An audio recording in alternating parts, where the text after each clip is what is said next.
रात के करीब 11:30 बजे थे। बेंगलुरु की सड़कों पर सन्नाटा था, हल्की हल्की हवा चल रही थी और स्ट्रीट लाइट की पीली रोशनी में एक आदमी अकेला पैदल चल रहा था। उसका नाम था रमेश।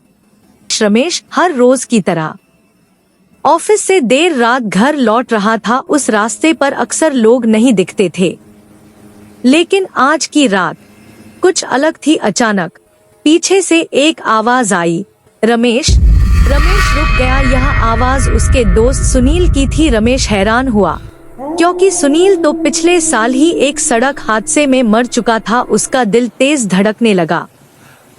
रमेश ने खुद से कहा, थकान की वजह से वहम हो रहा है।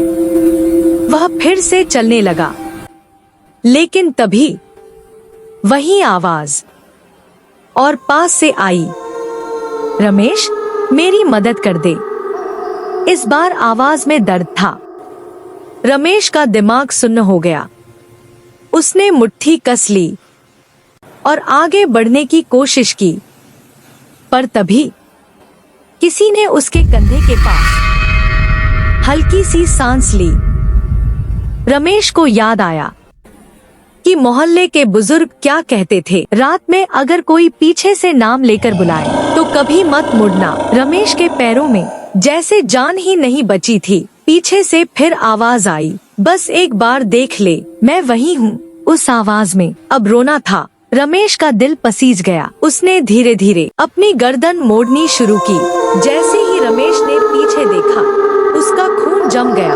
वहाँ कोई इंसान नहीं था, सिर्फ उल्टे मुड़े पैर, लंबे बिखरे बाल और बिना आंखों का एक चेहरा। वो चीज मुस्कुरा रही थी और उसी पल उसने रमेश के कान में फुसफुसाया, गलती कर दी।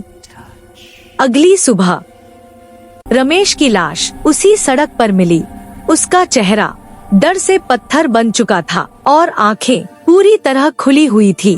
पोस्टमार्टम रिपोर्ट में कोई चोट नहीं थी, लेकिन कहानी यहीं खत्म नहीं होती। उस इलाके में रात के समय अब भी लोग कहते हैं, अगर कोई आदमी पीछे मुड़कर देख ले तो अगले दिन उसका नाम खबरों में होता है। और सबसे डरावनी बात, वो औरत अब भी लोगों को उन्हीं की पहचान की आवाज में बुलाती है। दिल दहला देने वाले डरावने वीडियो देखने के लिए हॉरर क्लब को सब्सक्राइब करें।